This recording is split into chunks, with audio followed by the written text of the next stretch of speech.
to everyone. My name is Sergio Carrera. I'm a Senior Research Fellow at the Center for European Policy Studies in Brussels. I would like to start by thanking the Asan Plenum for Policy Studies for the invitation, for giving us the opportunity to organize this panel, this discussion, around an issue which is very topical, both in Europe and outside Europe. And I see that we are very few, so I hope this will allow for a lot of debate and beyond the formal presentation of my panelists. Perhaps just a few words around the background of this panel. We've seen in 2011 and the beginning of this year many phenomena and events, both at political and economic level, challenging many of the premises upon which the European Union has been working so far, laying at the heart of European Union's identity also. The Arab Spring, but not only the phenomenon of human mobility coming from the period of unrest and conflict in North Africa, also leading to discussions inside Europe on the kind of response that was expected to happen. All this in a context of anti-immigration and quite increasing xenophobic attitudes towards migrants in mainstream political discourses of several European leaders. We've seen in the electoral campaign in France, Sarkozy's narrative and political rhetoric concerning migration and Schengen. And this is also coming from the discussions taking place in 2011 out of the movements of people coming from North Africa and the kind of responses both at the national and European level in this respect. We wanted in this panel to discuss issues of coherency. Is the European Union coherent in its internal and external policies when looking at the issue of migration policy?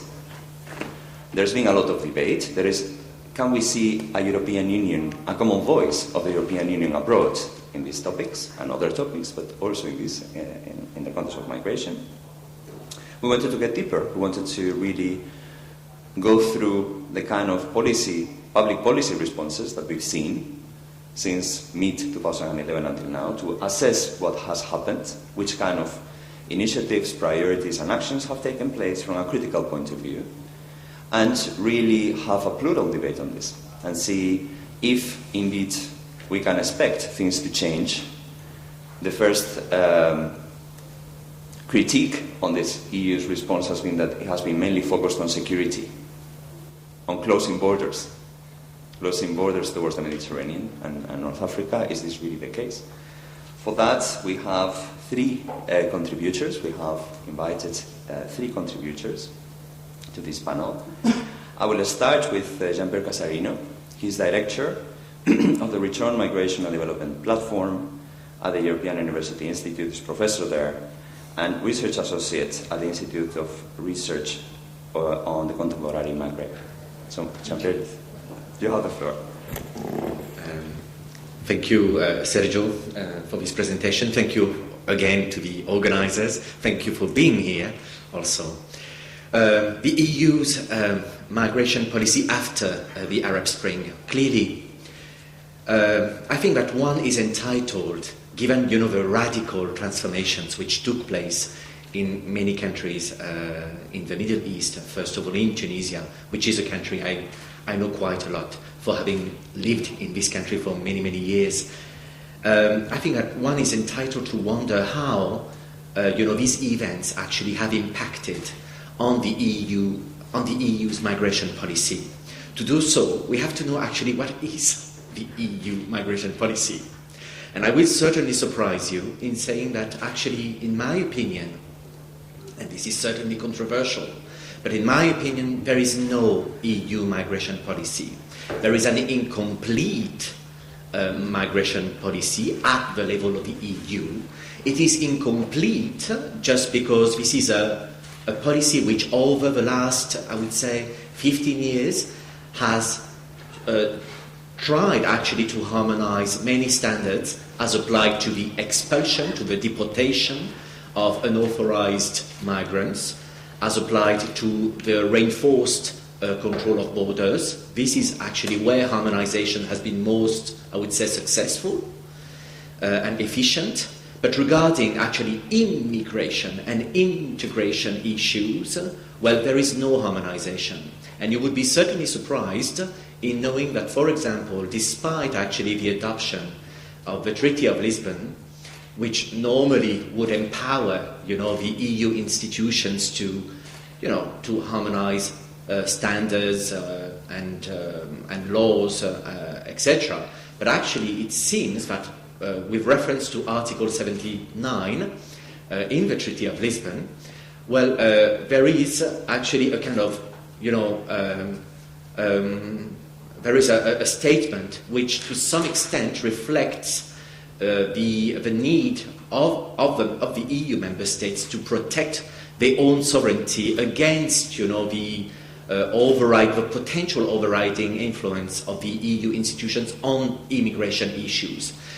You certainly know that there is a directive on family reunification, which dates back to 2003, if I'm not mistaken.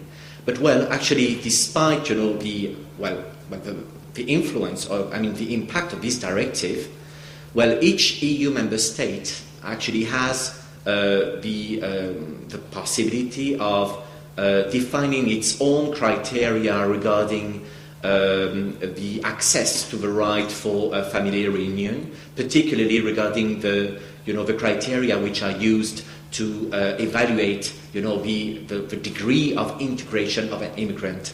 There is also the blue card, the directive on the blue card, which dates back to 2009, and this is another example where normally there should have been a kind of harmonization again regarding the acceptance or the inflow of foreign of highly skilled nationals. But it seems that each member state actually has the capacity again to define the volume and the skills that will be, let's say, imported on their own national labour market. So these are just examples to show that actually, yes, there is an EU migration policy, but it is incomplete in terms of harmonization, in the sense that there has been a certain degree of harmonization regarding security issues or control issues or surveillance, but regarding actually the number of foreigners that would be accepted on the territory of each EU member state, then at this level, well, harmonization is, to be optimistic, still, in the making anyway. It's important to be aware of that, because, of course, when you have developed a great deal of, provisions regarding security, and few of them actually, and few issues regarding, the harmonization of, integration or immigration laws at the level of the 27 member states, it means that the EU, when it is interacting with third countries, it has not the full capacity to convince actually third countries to act as a powerful interlocutor when it comes to negotiations. So this is something which is very often overlooked when we think all of a sudden that because of the directives, the one on family reunion, the one on the blue card, the one on borders, etc. Anyway, of all these directives, there is a coherent EU migration policy. No, there isn't. Unfortunately, I would say. I say unfortunately because in the opposite situation, of course, the EU would have been in a better position to defend the rights, in my opinion. Maybe I might be wrong, but we can speak about it during the debate. It would have been much more in a position to defend the fundamental rights of people, including migrants. Actually, over the last few years, there has been a kind of alignment of the EU institutions towards the security-oriented concerns of the EU member states. This is also something that we tend all too often to overlook, in the sense that there are powerful EU member states which have actually the capacity to influence, the orientations of the EU institutions in Brussels and to make them more lenient, I would say, regarding security issues. And this is what actually has happened. And the most recent illustration of all that is certainly the global approach to migration. It has been presented as a new offer in late 2005, December 2005, when it was introduced by the European Commission. But actually it had nothing new. This was already an idea which was put forward by the then Austrian presidency of the Council of the European Union in 1998, when Austria was under the presidency of the neo-Nazi regime, Mr. Haider. This is actually an illustration of how actually the European Commission had to adapt itself not only to the growing criticisms coming from the EU member states and regarding the capacity of the European Commission to deal effectively with the control of migration flows, the governance of international migrations, but also the growing criticism from empowered third countries in the direct neighborhood of the EU. And this is a new phenomenon which actually happened before the revolutions, the Arab Spring, as it is called. Many countries like Libya, Tunisia, Morocco, Algeria, Egypt, Turkey also have became aware of their strategic position in cooperating very proactively in the reinforced control of the EU external borders, and they actually were in a position to capitalize on their, reinforced strategic position with regard to not only the EU institutions, but also with regard to, bordering countries in the EU, such as Spain, Italy, Greece, etc. And these countries, which are located directly in the periphery of the EU, and which actually proactively accepted to control the EU external borders, were aware that by cooperating on the reinforced control of the EU external borders, these countries could be also empowered with regard, in migration talks. In other words, they could play, in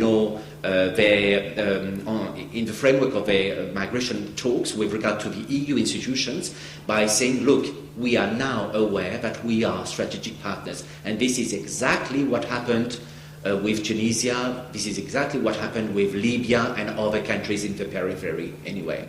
So all these aspects actually, have they changed after the Arab Spring? In my opinion, not really. Not really, because it seems that these are countries which have been confronted with so strong, dominant or predominant schemes of understanding as applied to the so-called management of international migration, that these countries continue to act and to react in the wake of what the former regime did until, let's say, January 2011. So how this framework of interaction could change? In my opinion, it does not. It would change. The only factor which, in my opinion, would really impact on the capacity of this country to revamp their own approach as applied, to migration and border controls. It would be actually the acquisition of a new knowledge regarding their own, priorities. In the sense that there have been a kind of, I talked just 2 minutes ago about predominant schemes of understanding which have been shaped, by this agenda on the management of international migration, and this agenda has had a strong bearing, on manufacturing a kind of consensus going beyond actually national interests. And most countries, even in the south of the Mediterranean, actually have, let's say, subtly adhered to this predominant scheme of understanding as applied to the agenda for the management of international migration, without really understanding or perhaps even concealing their own priorities. And that's why, actually, today it's extremely difficult. It's really a question of knowledge. It's a question of understanding one's own priorities, one's own national priorities. And this is what actually some countries, I would say particularly Tunisia, actually is confronted with. You know, the capacity of producing your own expertise, your own knowledge, in order to better defend your own priorities in migration talks. Today, the EU is speaking a lot about, you know, the issue of capacity building. This is a very fashionable word which is being, propagated, I would say, you know, by a lot of governmental and intergovernmental institutions. But just to conclude, I'm afraid that, you know, the issue of capacity building will necessarily be confronted with the problem of ownership, because this is what actually is lacking currently. It's the notion of ownership. Thank you.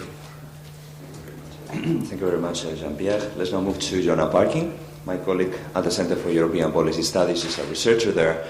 She's going to present a paper we've been working on for the last months on assessing precisely the European Union's response in the migration field to the Arab Spring. And this paper she will present falls within the scope of a Commission-funded project called MedPro, Thinking Ahead for the Mediterranean, which is a 5-year project coordinated by my institution. And one of the issues we are working on is this particularly the moment where migration policy becomes part of foreign affairs. So, Joanna, you have the floor. Thank you, Sergio. We also took as our starting point the global approach to migration, which Jean-Pierre has elaborated on a little bit there, and the rhetoric employed by the global approach, which very much focuses on a so-called comprehensive approach to migration, one that is mutually beneficial to both the EU and its international partners, that facilitates legal migration, that respects human rights, that exploits the development potential of migration for sending countries. And as Jean-Pierre has already pointed out, these goals have been very far from being met so far. However, we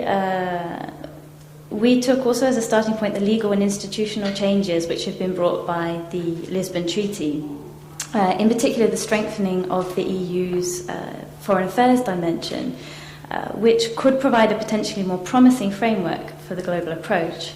And the test case for this is really the EU's response to the Arab Spring. And we wanted to find out how has the EU's migration policy towards the southern Mediterranean region changed, and what does that tell us about the institutional arrangements at EU level where foreign policy and migration policy issues intersect. So I'm going to give a very brief summary of our findings, and I'll just make 3 main points.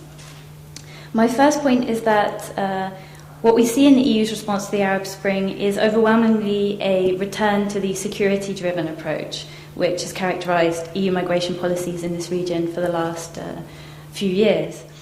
My second point is that the root of this approach for us is to be found in the actors which are driving these policy processes at EU level, namely Home Affairs and security experts. And my third point is that the Lisbon Treaty, rather than streamlining the EU's voice abroad, may actually have served to reinforce internal struggles within the EU to control the policy agenda on sectoral issues like migration. So coming to my first point on the return to the security-driven approach, what we saw in the EU's response to the Arab Spring has been, to some extent, a mismatch between the rhetoric in public statements and in official EU documents and the reality of policies being proposed and enacted by the EU on the ground. In March last year, the EU's High Representative for Foreign Affairs actually made migration one of the key pillars in the EU strategy for supporting economic and political transition in the region. And the emphasis was placed on actually how the movement of people across the Mediterranean could help the burgeoning democracies in North Africa. The reality, actually, in terms of the policies enacted, was quite different, as Jean-Pierre has said. The EU's immediate response to the arrival of migrants from primarily Tunisia and Libya during the period of unrest last year was to close borders. the EU took a number of measures to minimise migration flows from reaching European shores. It intensified border surveillance in the Mediterranean Sea. It exerted pressure on emerging democracies in North Africa to curb irregular migration.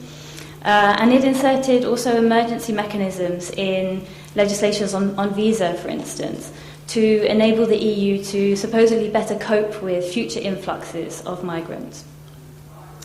But even in its medium to longer term strategy for migration policy in the region, which the EU is now promoting through the establishment of so-called dialogues and new mobility partnerships with individual North African countries, the approach remains very much focused on migration control and containment. Although the EU has promised more opportunities for legal migration to its North African partners, in reality these offers are highly conditional. For instance, visa facilitation has been offered to these countries as a reward for putting in place a whole series of security and border control measures, the capacity building that Jean-Pierre mentioned, as well as allowing for the return and readmission of migrants on their territories. The actual legal migration possibilities offered by these arrangements are highly restricted. We would then argue that despite the political ambitions which have been voiced in the midst of the Arab Spring, the EU's response has very much fallen back on a security-driven approach, and one that's paradigmatic of what we saw in the pre-Lisbon Treaty period.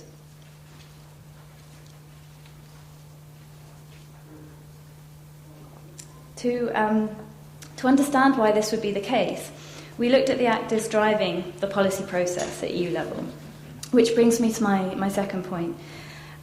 It's worth reminding that EU policymaking is highly complex. It's made up of a multi-governance structure, which means that disentangling the rationale behind EU policymaking really entails understanding who is in the driving seat. What we discovered, somewhat surprisingly, is that despite the creation of the EU's new external action service, the new Foreign Affairs Service, it's very much still Home Affairs experts and agents of interior ministries that are taking the lead in developing policy on external aspects of migration. And this doesn't only apply during the internal preparation of policy proposals and partnership agreements, but also paradoxically, it's Home Affairs officials and security actors who are leading diplomatic missions abroad and who are steering negotiations with third countries. So we therefore see a clear link between this Home Affairs diplomacy and the security-driven approach to migration in the wake of the Arab Spring. My third and final point relates to the institutional configurations surrounding the EU's global approach to migration. What impact has the Lisbon Treaty had? Where we might have expected more streamlining and institutional coherence, we in fact found the opposite. In fact, it seems that the ambiguities in the Lisbon Treaty and the unclear mandate of the EU's new Foreign Service may have actually served to intensify the ideological struggles and turf wars between EU institutions post-Lisbon. This was evident, for instance, when we saw the turf sensitivities and power struggles that we came across between Home Affairs experts and diplomats working on the external dimension of migration. And one example is in the area of EU funding for projects abroad, where, for instance, Home Affairs actors have been actively trying to expand their powers over funding in order to channel them towards items like capacity building and migration control, which diplomats then have complained have contaminated or undermined the development agenda in certain countries. So there's therefore clearly a struggle for control over the EU's voice abroad. And what's more, the nature of the EU's voice abroad depends very much on who is doing the talking. And the result is that we have a series of EU migration policy initiatives now underway in North Africa which follow an EU security agenda and which not only fail to take into account the interests and needs of the emerging democracies in North Africa, but may even be counterproductive to their process of political and economic transition. Thank you. Thank you, Joanna. Let's now move to our third speaker, Patrick Paulop. He's a research fellow at the European Union Institute for Security Studies, where he's basically mainly specialized in EU-US relations. So Patrick, you have the floor. Thank you, Sergio. Let me start by saying that since we're also the part of the External Action Service, I need to make a small footnote here and say that everything I say are my personal views and not really the views of the institution. I will try to, since the theme of our panel is actually searching for domestic and foreign policy coherence, I will try to focus on the second part of this question and actually try to focus more on this kind of on the interlinkages between domestic and foreign security policy, with more stress actually on foreign policy in the role of finding this coherence. So, of course, one cannot deny the fact that there is certain discrepancy in current policy of the European Union in response to the Arab Spring. I mean, one of the most obvious one is that the strive for dignity was the major driver of the revolutions in the Arab world. And this is one of the dimensions that's very often underlined in all of the statements that Lady Ashton makes. But at the same time, we cannot ignore the fact that there are certain security concerns that the Europeans have. And they are not stemming only from the concerns of member states as imaginative bodies, as Jean-Pierre said, but they are actually responses to citizens' needs. Migration is one of the issues that figure very high on the agenda of each member state, and it's one of the issues that's mentioned as a principal challenge. So I'm not sure whether it's only member states or whether we're responding to citizens' needs there. So this is a kind of to challenge you later and maybe have some debate on that. So the fact that the EU policy is still driven to a certain extent by security challenges and the migratory pressures from the region in particular means to a certain extent that what we basically have is going back to business as usual before the revolutions, where Europeans were asking for certain security guarantees, and then the governments in the North Africa and Middle East were providing those guarantees in exchange for funding or other benefits that European Union was willing to put on the table. But then also there's the second question: where does this discrepancy between foreign policy objectives and internal security objectives come from? And one obvious answer to that is that basically agendas in foreign policy and in internal security or domestic policy are driven by the very different considerations, mostly because foreign policy was never an issue that let government representatives win the elections. And I think France is a very good example here why we actually have more and more focus on migration in the debate rather than on the discussion about helping North African countries. Explaining the linkage between foreign policy and internal security is also not an easy task, which also explains why government officials are not very much willing to engage in any sort of dialogue with their citizens and explain why certain measures are necessary or not. So I would also argue that there are three major drivers behind this kind of dichotomy in the EU policy. On the one hand, striving for external coherence in the sense of providing assistance, promoting democracy, and supporting the strive for more dignity, but at the same time making sure that our own bag is secured and that we don't have to deal to many immigrants in our backyard. And those three drivers would be domestically. I would say that political climate in member states is not very much favorable, and that's why we see the rise of populism. But that also stems partly from the fact that our integration policies are basically not very well designed, and we don't really engage too much in engaging with our citizens. So we basically see the process of integration of migrants and third country nationals as basically one-way process where they have to adapt to us rather than making sure that our societies also respond to their needs. But externally, of course, other than migration, we have a broader geopolitical context, and their stability in the Middle East and Israeli-Palestinian conflict is one of the factors that play a role in the external position that the European Union often takes. So how does this translate into policies? And Joanna already mentioned the mobility component of the 3 M's that the EU put on the table. We also have a more and more discussion on economic dimension and free trade agreements between region, North Africa and Europeans. But then there is certain incoherence over there, and I think this is one of the major and the most interesting aspect in the debate between internal and external security, because I don't really know how the European Union wants to deliver on that, where, on this idea of free trade agreements, liberalization of services, and so on and so forth, if basically what that means at the end of the day is exactly allowing more migrants over to the European Union from Morocco or any other countries. And this is one of the aspects that the EU is still not addressing, and will definitely have to struggle with if they really want to propose any meaningful policy. But I would also argue that there is a certain window of opportunity. So currently the EU is reassessing its engagement with all the new actors in the MENA region, and the contacts have been intensified over the last year. But the countries in the region should also use this opportunity to ask for changes in the EU policy in exchange for changes in the migration policy. So this is something that Jean-Pierre referred to, in the sense that we really need more a kind of local knowledge being built up rather than have it exported and projected by the EU itself. But unfortunately, I do not really think that this is going to be an issue in the upcoming elections in Egypt or in our relations with new governments, since these countries need to first organize the basic structures in their own countries, do the state institution building, rather than really focus on very specific issues that they not necessarily consider their priority.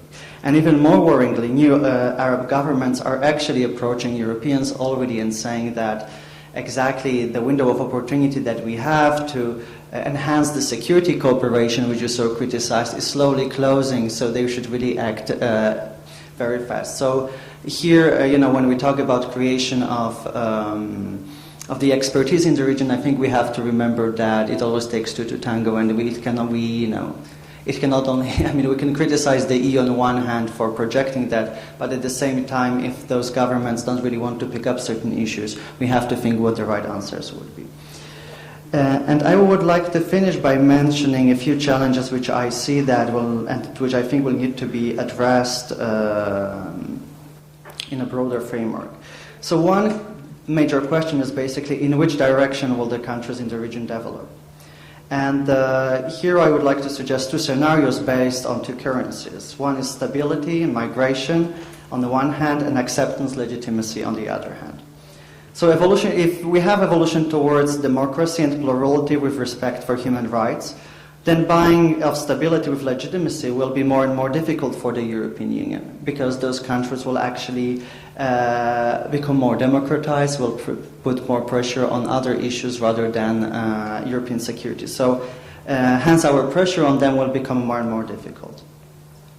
But second scenario is the evolution of those countries towards systems with a few actors monopolizing the state structures, especially if they are not fully committed to the principles of democracy. And then buying of stability with legitimacy, our legitimacy offered to those governments, will be more possible, hence less pressure on the EU coming from the outside, but also more chance for us to put pressure on those states. So I think here we have to watch very carefully how this process is going to develop, keeping in mind that basically it will mostly come from the inside rather than from outside.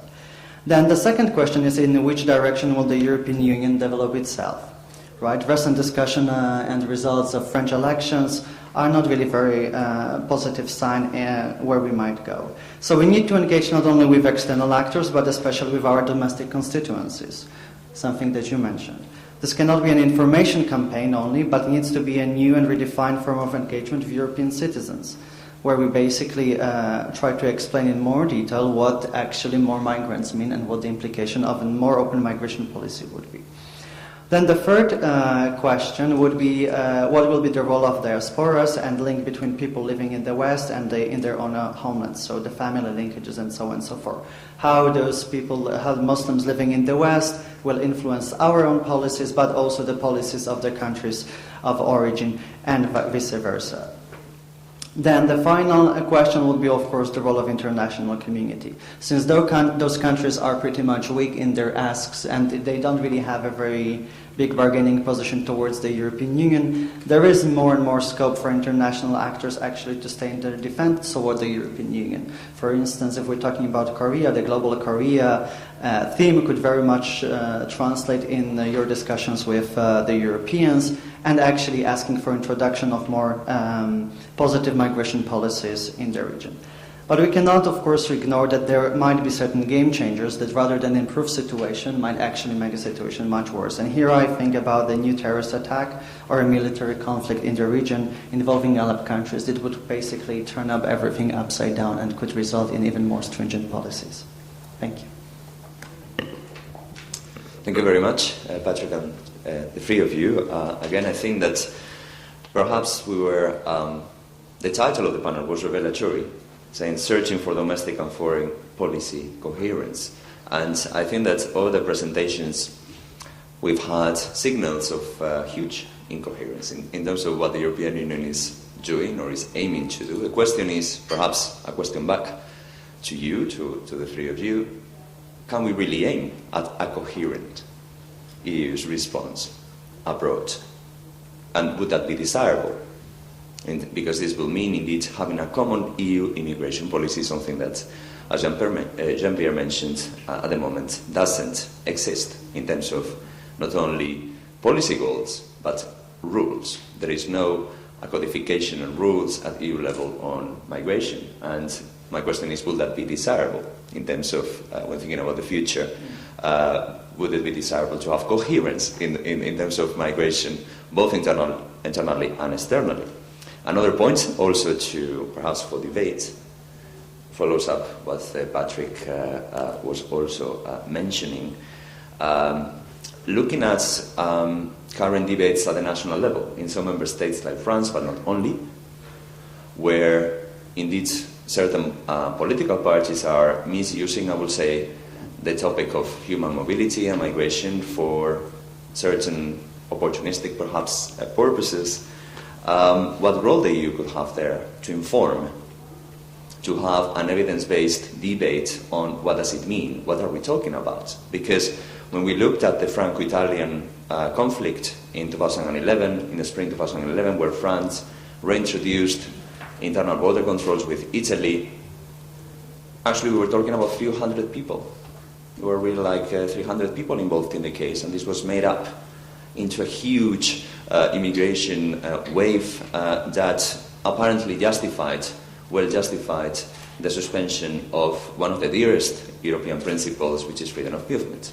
So what role could the EU practically could have in terms of informing what are the benefits of migration, what is the impact that migration can have and has had in Europe already for many years, and also at times of perhaps contextualizing certain populistic framings of the issue. And the last, perhaps very briefly, issue that perhaps can inspire you to further up the discussions is coming back to the scenarios. We have the tendency in the European Union to see the world from our point of view, indeed, the Eurocentric vision of the world, and ensuring the coherence of Europe abroad and so on. And of course, it's always very interesting to engage with people from outside to see if indeed these are issues or how the EU's responses are seen from abroad, critically. What is the European Union which reaches, or which is seen or perceived from these countries? I'm saying that because one of the main actions that took place as a response to the migratory movements in the Mediterranean was sending Frontex, the European Agency on External Border Controls. So what kind of message indeed is seeing, and what we could recommend the regions, the countries in the regions concerned when engaging with the EU to do in this respect? Perhaps, Jean-Pierre, you would like to, and also if you want to comment into those presentations. I think that the main issue at stake is a question of respect of principles. The principles that build actually the Treaty of Lisbon and also the EU external action. And these principles, in my opinion, are too often forgotten. Because there is a kind of hierarchy of priorities. Human rights, freedom of expression, the rule of law, all these issues which have been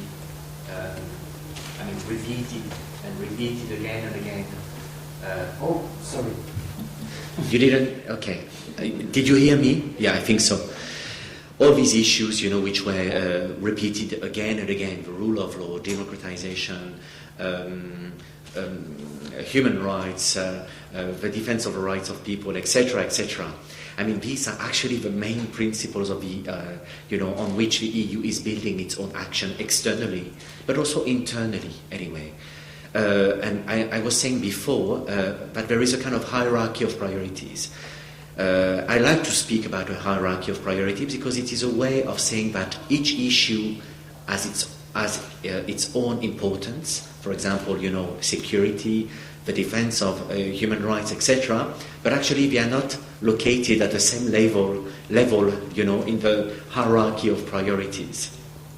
And it's important to speak in terms of hierarchy of priorities in order to understand the action of the EU with regard to its own neighbors, non-EU neighbors.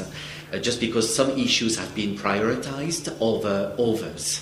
And this is how, I mean, for reasons which would be too long, but I have to give the floor to my colleagues. But I mean, there are, of course, drivers which justify or shape policy options, which in turn impact, on how priorities are ordered in this hierarchy. And it's not by accident that, security issue always tower, in this hierarchy of priorities. They stand at the top of a hierarchy, even today. And last year, to be honest with you, I hoped, that these countries, because I don't think that any change will come from within the EU, but I believe that actually something, I believed at least, but I still believe, maybe, anyway, that something could have happened, from outside of the EU, from these countries, from civil society. We haven't spoken about civil society organizations which are, being empowered in Tunisia. There is a direct interaction nowadays between the government, representatives from the government, the newly and freely elected government in Tunisia, and civil society organization. It's absolutely incredible to see, for example, on a daily basis, when you're in Tunisia, to see people, something which never happened before, who really go directly to the Ministry of Foreign Affairs. We are speaking about migration issues which are in the remit of the Ministry of Social Affairs in Tunisia. And there are a lot of mothers who lost, their children, crossing, the Straits of Sicily. Last year, 1,500 people died. This is an estimate, of people who died crossing, the Straits of Sicily last year. And there are many families, many mothers who knock at the door of a minister, asking for, a form of accountability.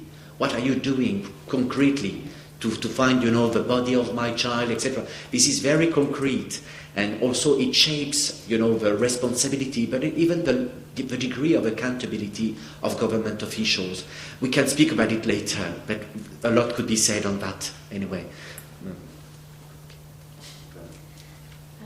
I think I'll address first your last question regarding the message that EU action has sent to third countries. I think that the scramble to close borders last year sent a very clear message to North Africa in terms of the limits of EU solidarity with the peoples undergoing the unrest and the emerging governments in that region.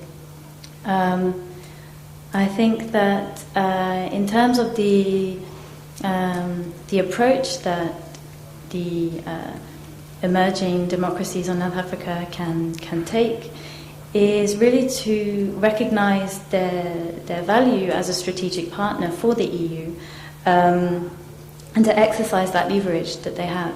I think it was interesting that the mobility partnerships, which are the partnership agreements that the EU has prepared as part of their new approach to dealing with to migration management with North African countries last year that they proposed, that when they first approached certain governments, such as the Tunisian government, the Egyptian governments, Morocco, with this proposal, that actually they met with quite a lukewarm reception.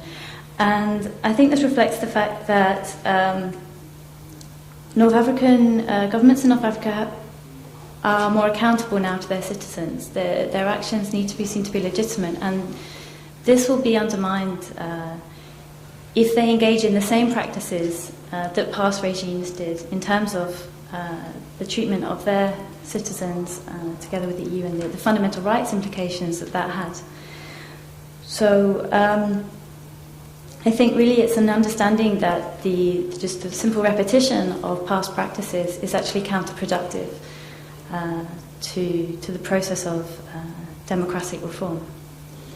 In terms of the EU, scenarios for the EU and whether coherence at EU level in foreign policy is possible or desirable, I think it's extremely complex, this question of coherence, particularly when you bear in mind that coherence for the EU involves not only the horizontal coherence in terms of the EU institutions between them establishing one coherent voice and coherence in its policy approaches, but also vertical coherence between the member states and the EU level. And especially if we bear in mind, as Jean-Pierre was saying before, that the migration policy is still very much a shared competence between national level and EU level.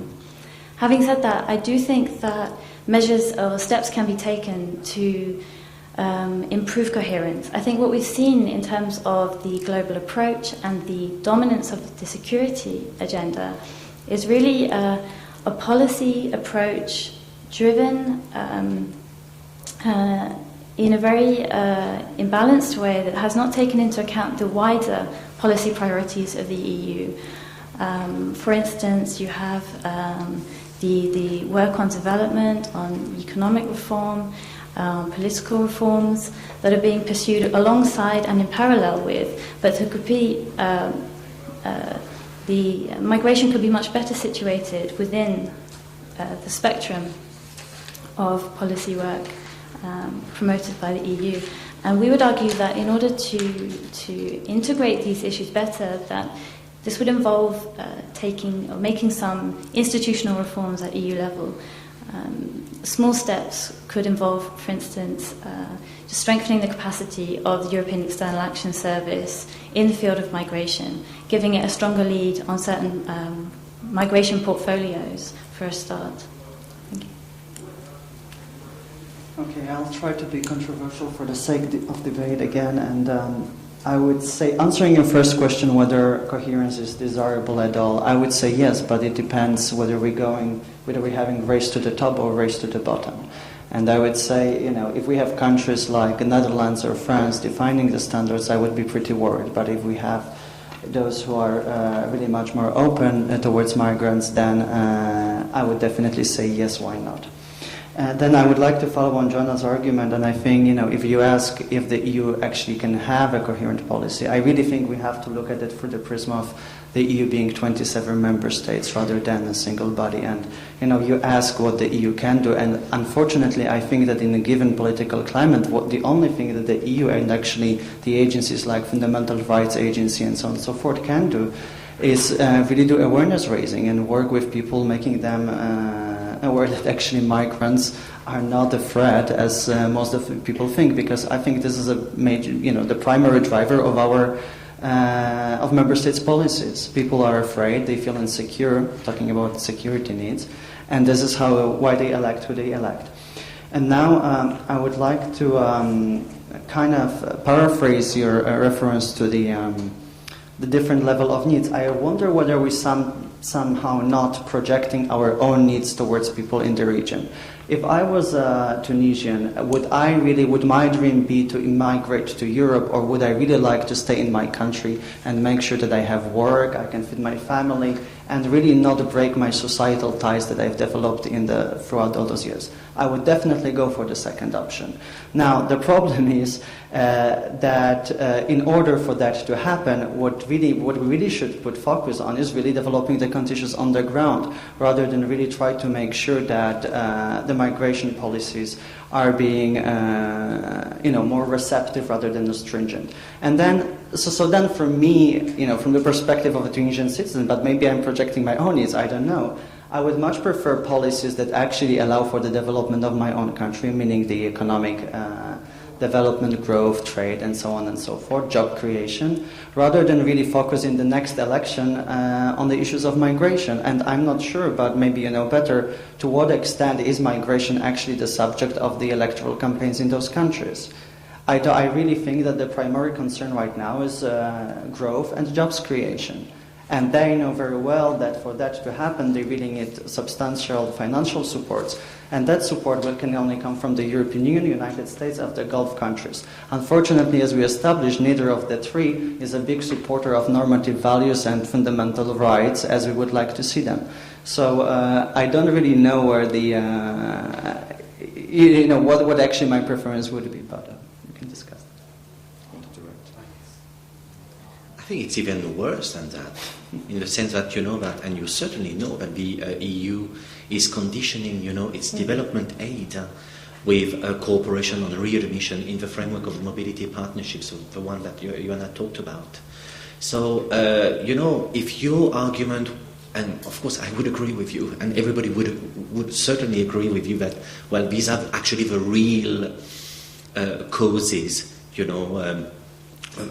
poverty, underemployment, social inequalities, regional inequalities, and so forth, political and violence, and all these factors, are absolutely, have to be tackled in order to really, deal effectively, or as many policymakers in Europe say, we have to fight against illegal migration. If you have to fight against illegal migration, it's not through, readmission agreement, certainly not. And having worked for many, many years on such agreements, I can tell you that even policymakers know that they are not aimed at tackling illegal migration, and they know that. There is such a symbolic issue behind it, the one that you mentioned before, where, when you speak about migration management, over the last 20 years, either countries of destination or countries of origin have understood that it is in their interest, to speak about migration management, because it reifies, the centrality of the state. It also reconfigures the relationship between between the state and its own citizens, and it categorizes also the citizen and the foreigners. People feel citizens because they are protected, because the welfare state, which is in full crisis in Europe and also in other parts of the world anyway, is exposed, let's say, to so-called external threats, and this is how everything is constructed also. I think we are witnessing not only, a rhetoric as applied to migration, which, as we said many times, which is being securitized, okay, but also because we want people to come on a temporary basis, and temporariness equal security. Do you see what I mean? It's important in order to ensure the temporary dimension of the stay of a foreigner, a non-EU individual. There will be stricter rules as applied to his or her stay in the territory of a member state. But believe me, even for an EU citizen, after the Schengen, you should speak about it, the Schengen crisis, there are even nowadays stricter rules for even EU citizens. It's even more difficult. For example, you want to stay in France, you have to show a lot of evidence of the fact that you will not be a burden for the welfare state in France, even if you're an EU citizen. look at what Switzerland has adopted with regard to Romanian and Bulgarian citizens recently.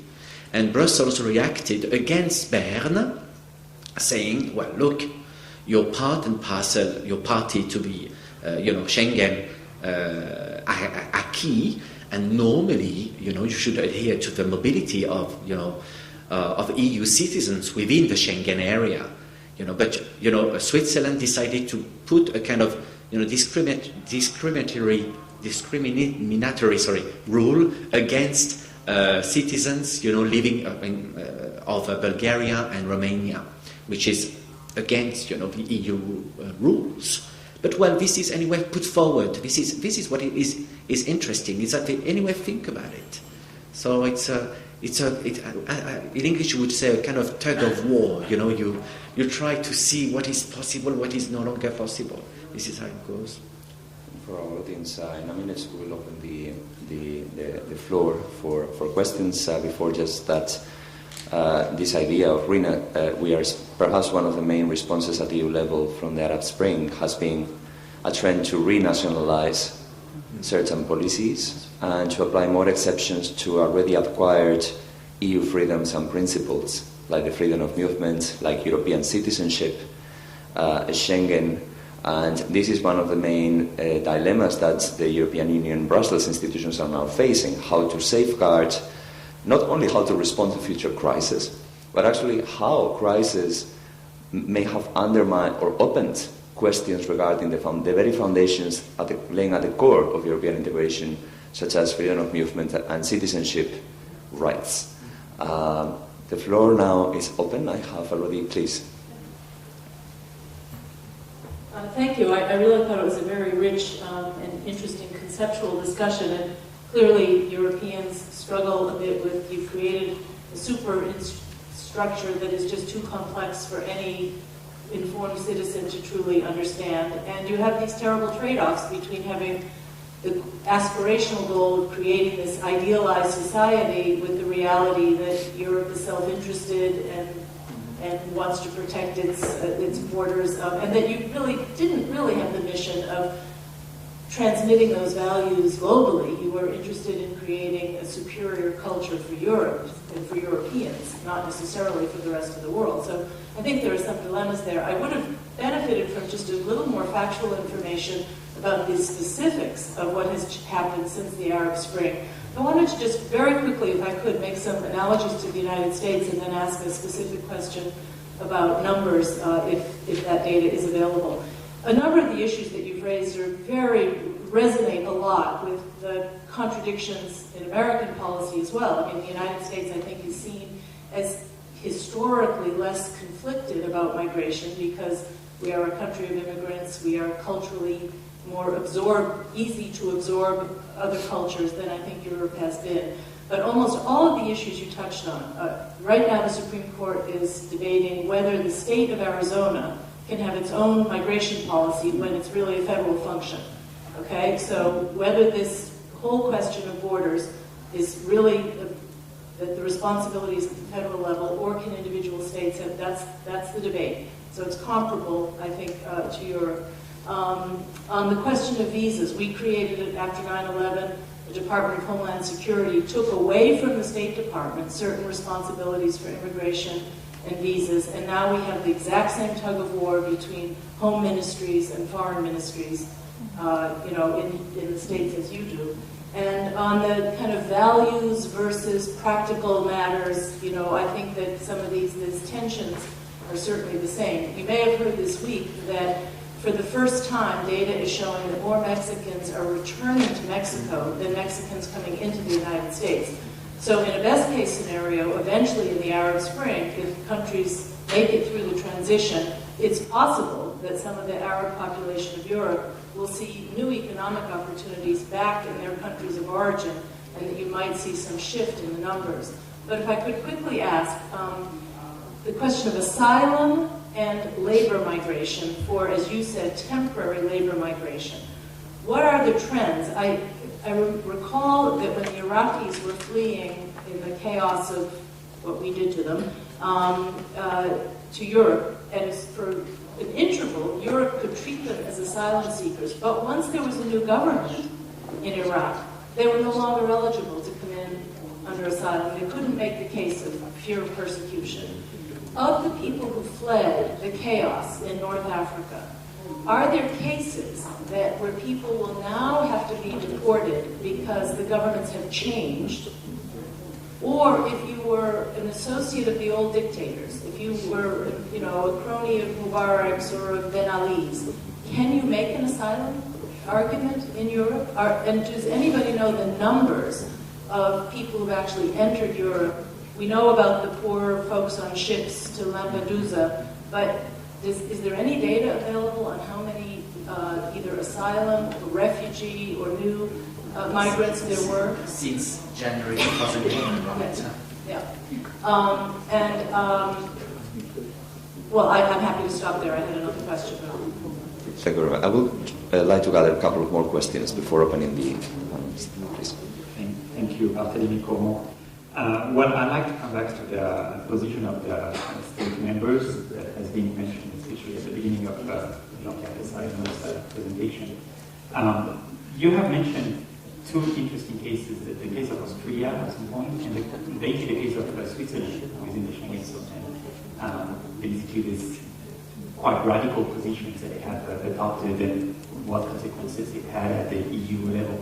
But with due respect to these countries, they are small countries, and the immigration factor is not such an important one.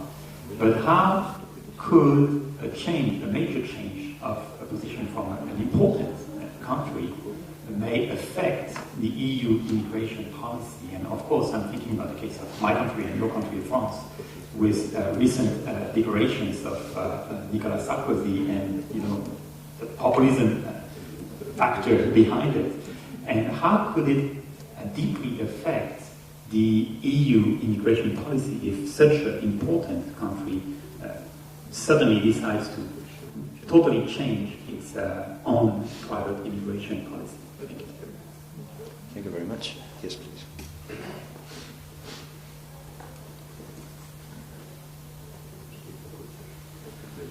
Thanks for the great presentations. My name is Thurva Gresham from the German Marshall Fund. I was quite struck in all the presentations by, you addressed the factors of the Arab Spring, the Lisbon Treaty, new security concerns on migration policy, but really the lack of discussion on the economic crisis, because that seems to be central to all of this.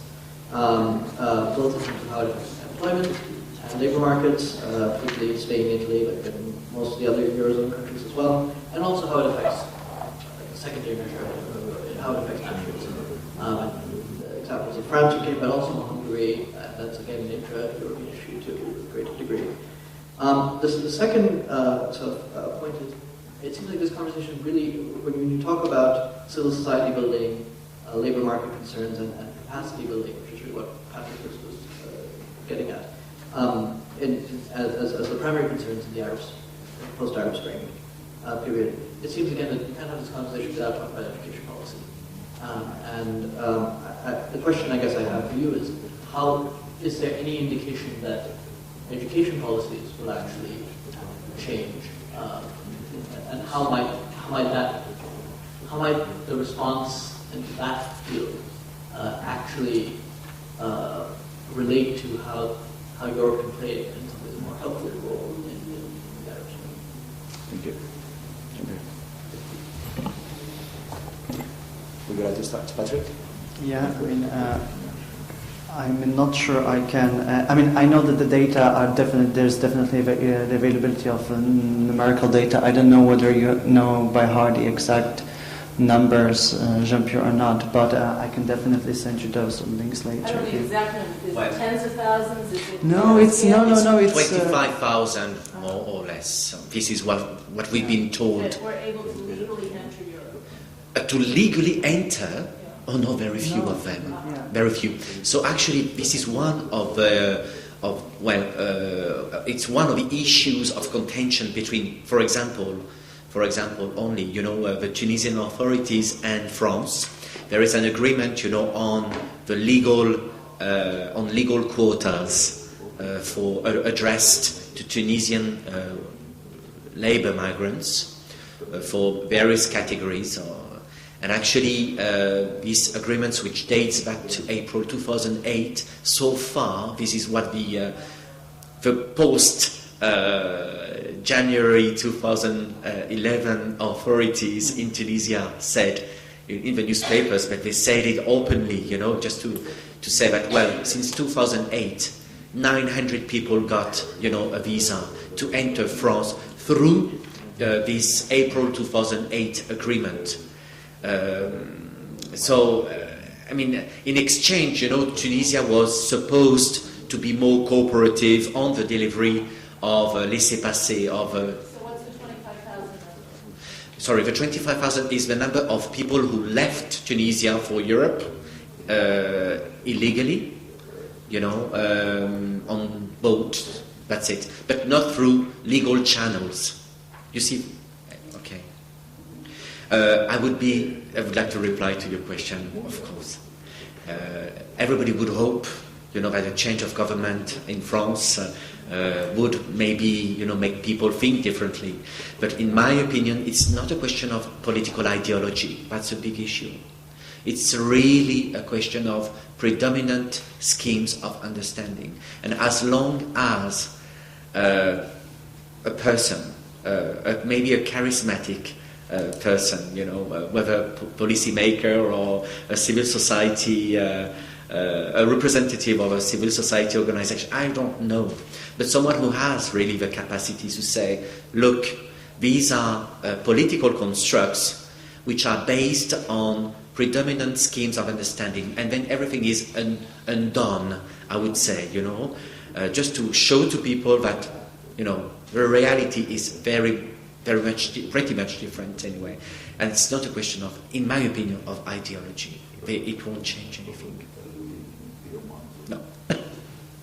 Would you like to say something? Yeah, I can add. Well, in case of asylum seekers and so on, as far as I know, in case of Afghanistan and Iraq, there were quite big numbers of people who fled, but then the numbers of people who actually got the asylum status and so on was much lower, I think, and there were huge discrepancies between member states, how they actually awarded the asylum status. And I think, Sergio, you did the study at the SEBS where you basically showed that I think Sweden Greece has not offered actually any asylum to any of the Afghani refugees, whereas Sweden was the one taking a big percentage of them. But I think there might be a light in the tunnel. I mean, for the last 2 days, we've been also with Sergio at the conference in Florence, and one of the ideas that actually came up is that there is certain hope related to the concept of solidarity between member states and the idea of burden sharing in case of migration. So I think whether they will be able to reach a compromise there will basically determine whether it will be more open policy or not. Then I'm not sure whether there are numbers already on whether there were any asylum seekers from the countries after the regime change, because of course it's an ongoing situation. So it took place at different different times in each of those countries, and I think we'll probably have this data later this year. So because you're reading it to see the breakout of by category, so I don't think this data is available yet. On the role of economic crisis, I think that was really what was, something that was undermining my argument that, people feel insecure because, of course, they also don't have jobs and it's more and more difficult to survive. So, of course, that also drives their feelings and, the very kind of negative effects or negative feelings towards migrants.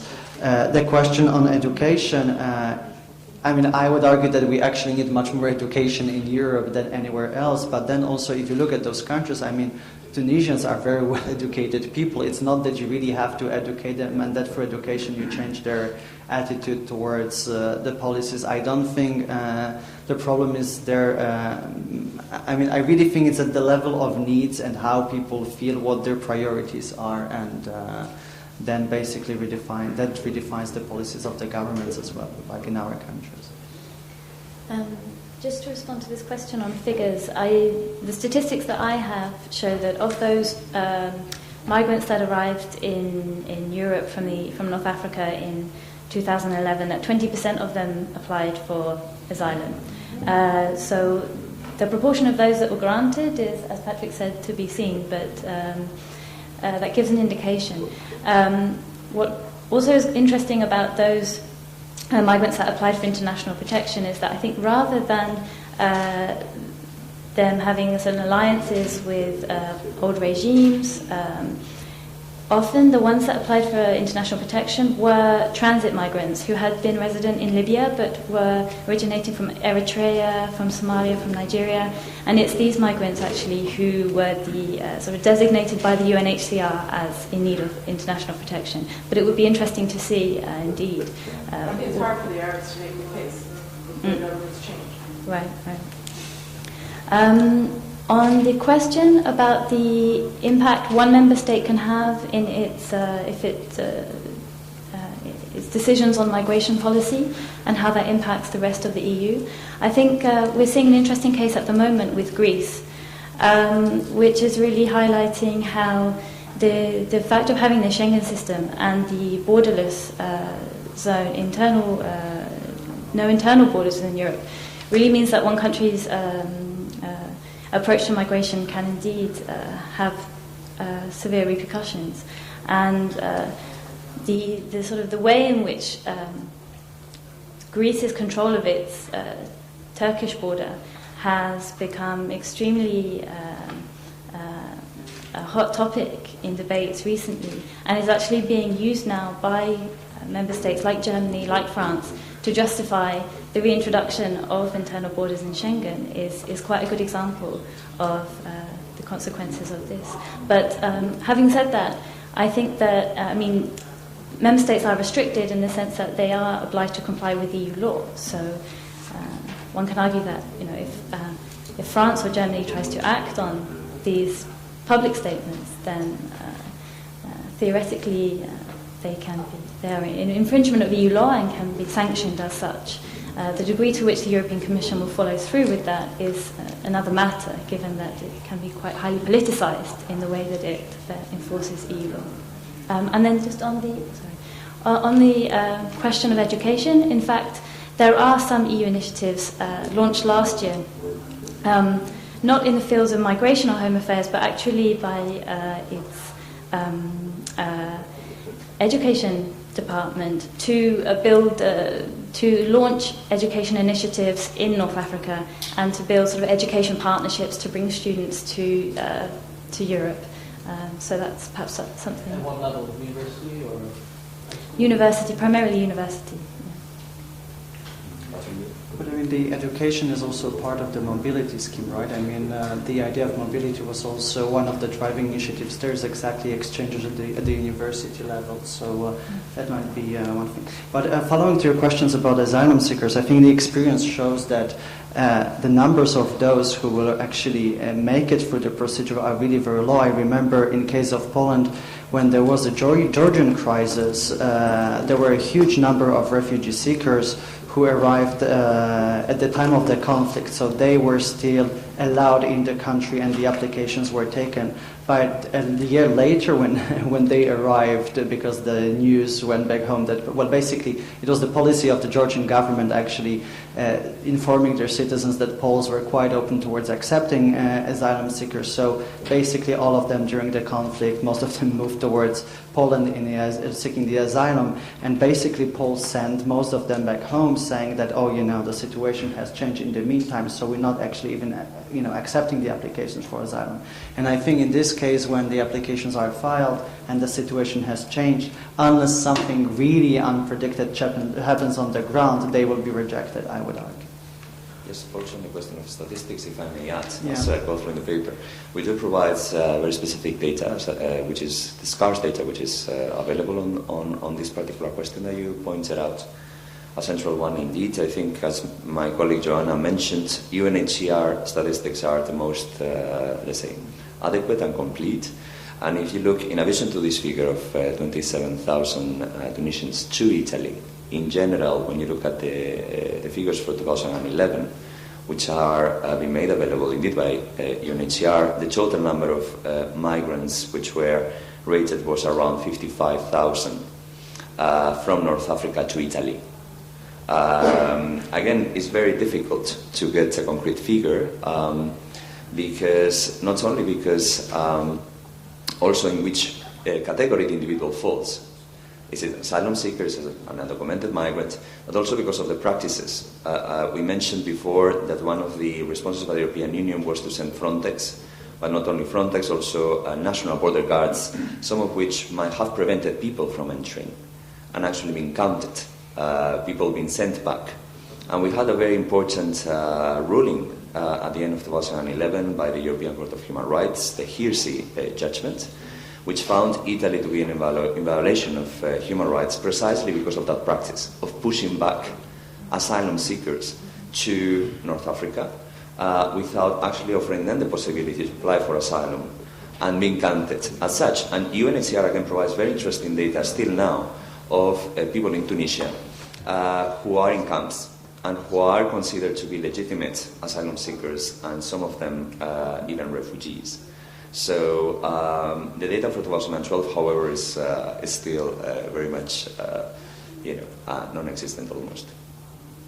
And concerning just the issues of education and economics, this is precisely one of the weaknesses that you have in most of EU policy debates, which tend to focus on, let's say, not take into account these wider aspects, which are indeed inherent to the phenomena and the policies which we witnessed.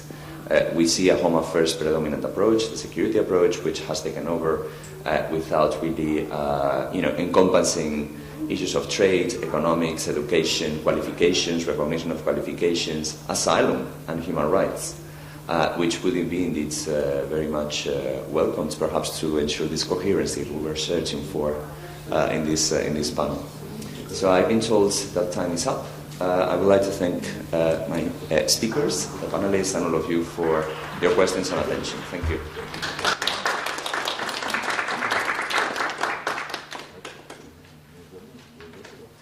We will now have a short coffee break.